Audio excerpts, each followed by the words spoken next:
Montana Territory, July 1881. The sun beat down hard on the dry grass and cracked earth, but the creek still ran cold through the rocks west of Elk Bend. Wesley Ellard reined in his bay gelding at the sound of someone down by the water. He slid off his saddle, boots crunching softly as he stepped closer. The bushes near the bend rustled again, and then he saw her. She was crouched by the water, hands shaking as she dipped them in and brought water to her mouth like she had not tasted it in days. Her dress was torn, stained with blood and dirt, barefoot, thin, hair hanging in tangled waves down her back. She looked up when she heard him, eyes wide, face pale, lips cracked and dry. "Do not come close," she rasped, her voice barely more than air. Wesley raised both hands. "I will not. Just, you hungry?" Her throat moved as she swallowed. She hesitated, then gave the smallest nod. He unhooked his saddlebag and pulled out a strip of dried venison and a chunk of cornbread. He placed them on a flat rock halfway between them, then stepped back. She moved fast, grabbing the food like it might vanish. She ate with quick, desperate bites, not caring that the bread crumbled in her hands. Wesley watched her, heart moving strange in his chest. She looked young 20s, maybe, but her eyes held something old, lost, like she had walked through fire and never stepped out. When she had eaten every crumb, she sat back on her heels and looked at him. "Thank you. My name's Wesley Ellard," he said. "You hurt?" She looked down at herself like she had not thought about it. "No, not bad. What is your name?" She hesitated. Zadie Holt." Wesley nodded. "You got family nearby?" She stared past him, eyes going distant. "No, not anymore." He did not press. "Not yet." She looked ready to bolt if he asked too much. "I have a cabin west of here," he said. "You can rest there. It is safe." She blinked at him, unsure. "Why would you help me?" He thought about it. About the way her hands had shaken. About how she had looked at him like she expected him to strike instead of speak. Because someone should. She looked down again. Then slowly she nodded. He helped her onto his horse, letting her ride while he walked beside them. They did not speak much on the trail. She held on to the saddle horn like it was the last solid thing in her world. The cabin sat at the edge of a wooded rise, quiet and plain. Wesley had built it himself 5 years back after leaving the cattle drives. He stepped inside first to be sure everything was as he left it, then waved her in. Zadie hovered in the doorway. "It is yours as long as you need it," he said. She stepped in without a word. Over the next few days, she slept more than anything. Woke only to eat and drink, then went back to bed. Wesley gave her space, but he noticed things, how she flinched at loud sounds, how she never turned her back to the door. On the 5th day, she stood by the window at dusk, watching the wind stir the trees. "You want to know what happened to me?" she said. Wesley looked up from where he was oiling his rifle. "Only if you want to tell it." Her hands gripped the window frame. "I was with a wagon train, headed west with my brother and his wife. Then the rains hit, and fever. We lost 10 people in 2 weeks. Then some men came, said they would guide us to safety. But they were not guides." She paused. "They were worse than wolves." Wesley set the rifle down. "They took what they wanted, burned the rest. My brother tried to stop them. They shot him in the chest. His wife screamed, so they killed her too. I ran. I do not know how far. I followed the river. I thought I was going to die." Her voice cracked, and she stopped talking. Wesley stood and crossed the room. He did not touch her, just stood beside her and looked out the window too. "You are safe now," he said. She turned her face toward him. "Why do you care?" He met her eyes. "Because when I saw you down at that creek, something in my chest cracked wide open, like I had been walking around missing something and did not know it until then." Zadie stared at him. "You do not know me." "I know enough," he said. "I know you are strong. I know you survived. And I know I want you to stay." Her eyes filled with tears, but she blinked them away. I do not need saving, she whispered. I am not here to save you, just to stand beside you. That night, she did not sleep in the spare room. She sat with him by the fire, knees tucked under her, eyes heavy with exhaustion but not fear. She let her shoulder rest lightly against his. The next morning, she helped him draw water. Her hands were steadier than before. She smiled once quick, small, but it was real. Zadie stayed, and Wesley found himself watching her more. Not with pity, with something warmer. She laughed once at something he said about his horse, and the sound echoed through the cabin like birdsong. One evening she asked, "What brought you out here alone?" He shrugged. "I left the cattle drives after my father died. Had nothing tying me down. Figured I would find peace out here." "Did you?" He looked at her. "Not until now." Zadie looked away, but her lips curved. Days turned to weeks. She helped plant late summer potatoes, mended his shirts with thread she found in his sewing tin.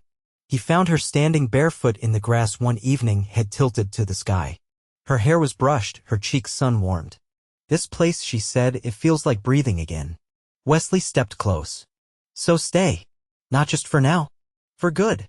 Zadie looked at him, really looked. "You sure?"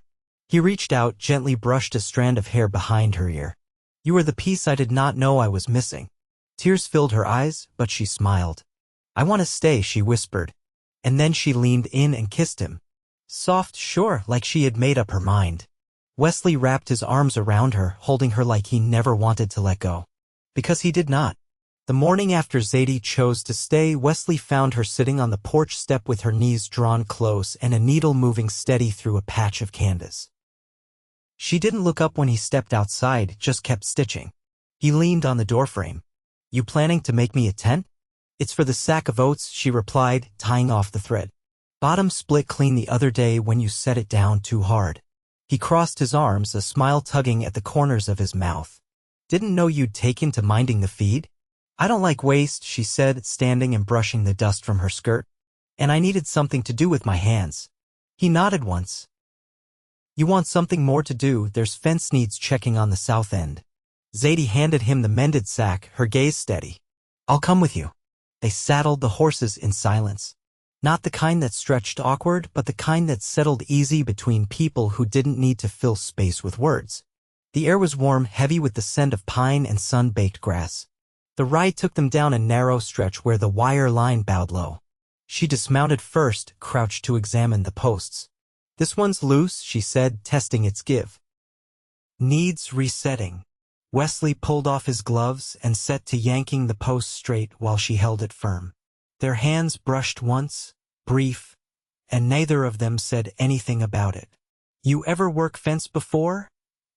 he asked as he tamped the dirt down around the base. She wiped her brow with the back of her wrist. "My father kept a small place outside of Springfield. I helped him some, back when I could still believe he knew what he was doing." Wesley squinted at her. She didn't explain further, and he didn't ask. They worked side by side until the sun climbed high overhead. Sweat beaded at Zadie's temple, and Wesley offered her the canteen without a word. She drank, then handed it back.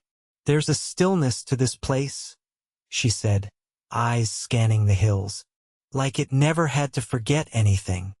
He followed her gaze, taking in the golden rise of land toward the timberline. "You want to forget?" "I want to remember without it tearing me open," she said. Wesley didn't answer. He just nodded, slow and sure, then turned back to the fence. Later, after the work was done and the horses watered, they sat beneath a juniper tree, boots stretched out in the shade. She picked burrs from the cuff of her skirt. He rolled a blade of grass between his fingers. "You think you'll always live out here?" she asked. "Don't see a reason to leave," he said. "I've got what I need. Quiet. Land that listens. No people. I've got you." Zadie's hands went still. "You don't even know what I'm like when I'm not running." "You're not running now." She looked at him, and something in her face softened. I don't know what to do with peace. You live in it, he said. Same as you live through the rest. She leaned back against the tree, eyes closed, lashes dark against her cheeks. You ever lose something you didn't realize mattered until it was gone? He didn't answer right away. Then, my brother. He drowned breaking a colt in the river. I was 15. Thought if I didn't talk about it, it would stop hurting. Did it? No. Zadie opened her eyes and turned toward him.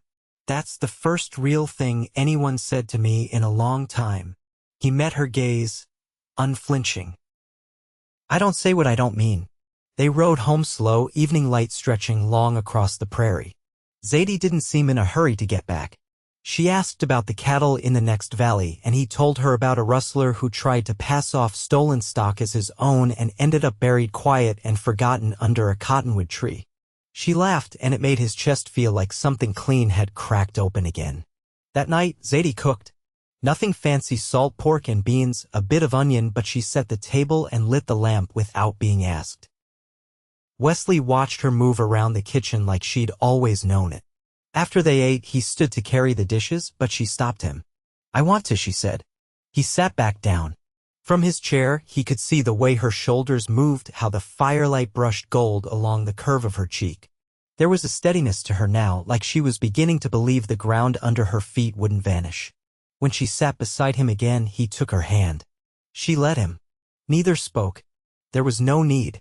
The quiet between them was full. The cottonwoods near the cabin had begun to yellow at their edges, and the air carried the brittle scent of turning leaves. Zadie stood at the edge of the clearing, sleeves rolled to her elbows, splitting kindling with a steady rhythm. Her strikes were clean, even. Wesley watched from the edge of the porch, a length of rawhide in his hands, half-finished bridle looped through his fingers. You ever think about what comes next? She asked without turning. He wound the strip tighter through the buckle. You mean after the firewood's cut? After the season changes, she said. When snow starts making decisions for everyone. He set the bridle aside. Winters here can be long, but steady if you prepare right. Zadie paused, axe resting against the block. That's not what I mean. Wesley stood, brushed the dust off his trousers, and walked down to where she stood. Then say what you mean. She looked up at him, eyes searching his face like she was checking for loose nails. I want to stay. Not just here. With you. But I need to know what that means. You've built a life that works because it's yours alone. He reached down, picked up a freshly split piece of pine, and stacked it on the pile. I built it because I didn't know there was another way. Now I do. Zadie leaned the axe against the shed wall and wiped her hands on her skirt. I don't have much to offer. You've got more than most, he said. You listen before you speak. You see the land as it is, not how you want it to be. That matters. She tilted her head. Did you always want quiet? No, he said. Used to think I needed noise to feel alive. Crowds, gunfire, bull-headed men shouting over each other. But it turns out peace takes more grit than any of that. Zadie picked up a slender branch and broke it across her knee. When I was 16, I thought I'd marry a blacksmith's son. He had thick arms and no sense of humor, but he could fix anything with iron. What changed? He asked if I'd give up riding once I was married. Said it wasn't proper for a wife to gallop around like a wild thing. Wesley gave a low chuckle. You tell him no? I told him I'd rather marry a fence post. At least it wouldn't talk back. Wesley's mouth curved. You planning to keep riding now? She walked past him, slow, deliberate. Only if you're riding with me. That night, the first frost came thin and white, glazing the edges of the porch rail. Wesley rose before dawn, built the fire high, and set water to boil while Zadie moved quietly through the cabin, folding blankets and checking the shutters. They worked around each other with a rhythm born of small days shared side by side. Later, as the sun climbed, he led her to the edge of the property, where the land dipped into a shallow basin ringed with willows. I was thinking, he said, reining in his horse, we could build another shelter here, for when the herd grows. Zadie nudged her mare alongside his. Or for when we need more room. He turned toward her, eyes steady. You mean that? She nodded. I want roots. I never thought I would. But this place. It's the first thing that's felt like a beginning. Wesley reached across the space between them and took her hand, bare and chilled from the ride. Then let's make it one. They rode back slow, the sky wide and open above them. When they returned, Zadie pulled a faded ledger from the shelf and began making list supplies, repairs, things that would see them through the coming freeze. Wesley watched her from the doorway, arms crossed, a quiet warmth in his chest. As the sun dropped behind the ridge and the light turned amber, she set the book aside and crossed the room. I never thought I'd feel safe again, she said. You're not just safe, he said. You're home. She stepped into him, wrapped her arms around his middle, and laid her cheek against his chest. He held her there, his chin resting on her crown, the fire crackling low beside them.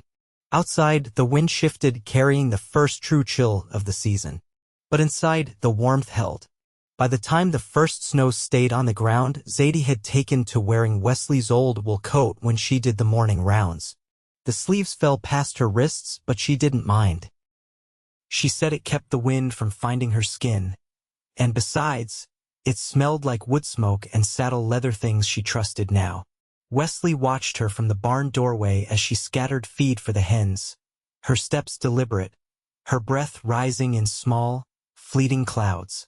He rubbed his thumbs along the edge of the pitchfork handle, not from nerves, but because the morning felt like it might ask something of him. When she came in, boots dusted white, she set the bucket down and looked toward the stove. I was thinking about making something sweet, she said. If we have enough molasses left. There's a jar near the back of the shelf, he said, and then, after a pause, my ma used to make ginger cake when the weather turned. Zadie glanced at him. You don't talk about her much. Not out of ill feeling, he said, pulling a stool closer to the fire. She died slow. Consumption. My father kept hoping it'd pass. She leaned against the table, hands still red from the cold. You look like him? Some say I've got his shoulders. But I think I've got more of her quiet. He hesitated, then added, she'd have liked you.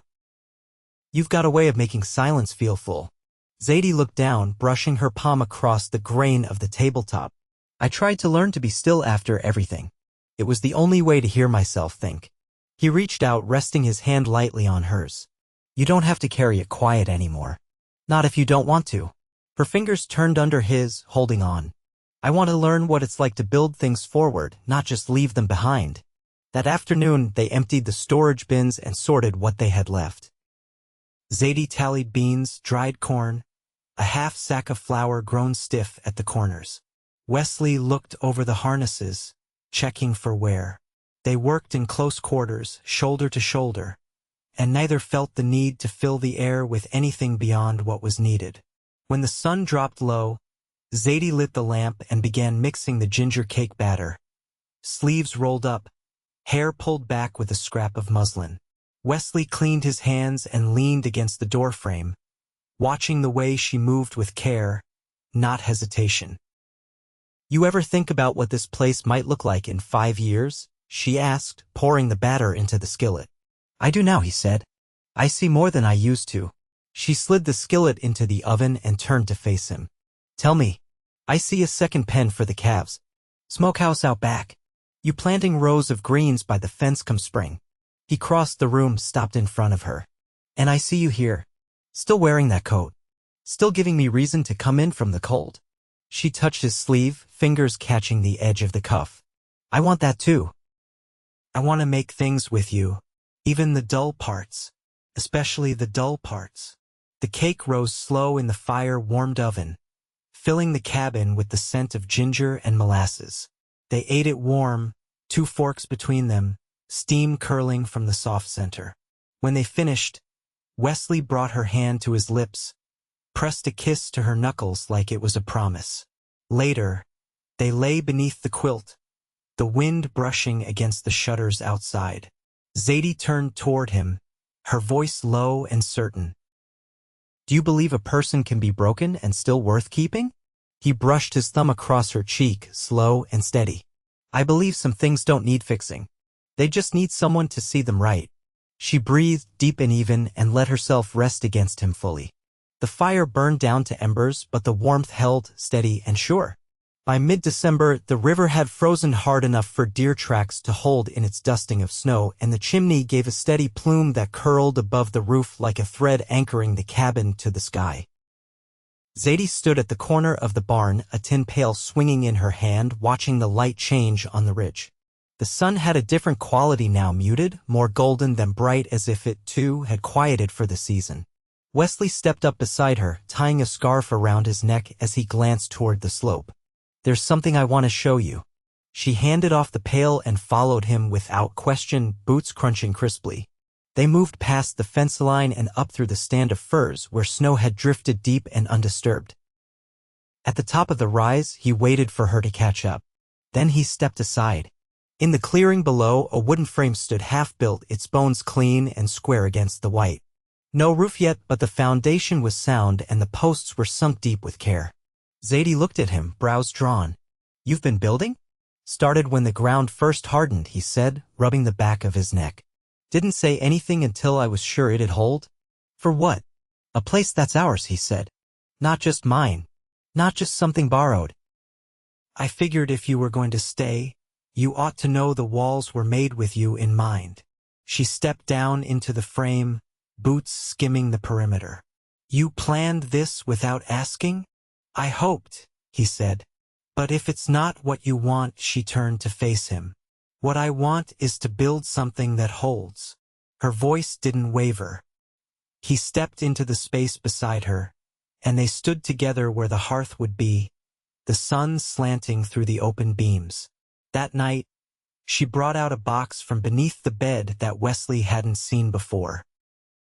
She set it on the table and opened it, lifting out a weathered book with pages softened by touch. "My father used to read this aloud," she said. "Before things turned. I kept it even when I left everything else." Wesley reached for it, careful with the spine. "I can read it to you if you like. I'd rather we read it together." He nodded, and they sat side by side, turning the pages slowly, voices low over the sound of the fire. In the weeks that followed, they worked on the house together.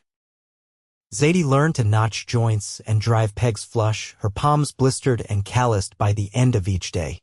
Wesley showed her how to plane lumber smooth and true, and she taught him how to line shelves so nothing shifted during storms. One morning, while they were hauling shingles up to the rafters, she paused halfway up the ladder. "We haven't talked about what we are," she said, breath puffing in the cold. Wesley looked up at her, hammer in hand. "I thought I'd been showing you." She nodded slowly, then climbed the rest of the way and sat beside him on the peak. "I want to marry you." He set the hammer down. "You sure?" "I've never been more." He didn't answer right away. Instead, he reached into his coat pocket and pulled out a ring, plain brass, polished smooth. "Was going to ask at New Year's." She held out her hand. "No reason to wait." He slid it on, and they sat above the trees, the snow below them unbroken, the sky wide and open above. They married the following week, quiet and simple, with only the wind and the hills as witness. Wesley wore his best shirt, and Zadie a wool dress she'd hemmed herself. He spoke his vows without flourish, but every word held firm. So did hers. They moved into the new house by the first thaw. The cabin remained for storage and guests, but the new place had windows that faced the sunrise and a porch deep enough for 2 chairs side by side. Zadie planted a small garden that spring. Not much, just some beans, carrots, and a row of lavender along the edge. Wesley built a bench beneath the aspen tree where she liked to sit in the evenings. They worked. They made things last. They argued sometimes, but never with cruelty. They learned each other's silences, each other's ways of carrying the day. Years passed, and the land around them changed, new fences, new neighbors, but the house stayed steady, like a stone in a stream. They added a room when the time came and filled it with quilts and carved toys. The sound of small footsteps joined the rhythm of their days, and laughter rose through the floorboards like smoke. Wesley aged with a quiet grace, hair graying at the temples, hands still steady with a tool. Zadie's hair lightened in the sun, and her voice stayed sure. They still read together most nights, still sat on the porch when the wind was high, still held hands when no one was looking. They never left the valley. They never had to. And when folks passed through asking for directions or shelter or just a place to rest, they always said the same thing, that the house on the ridge felt like something more than wood and stone. It felt like something built to last. Because it was.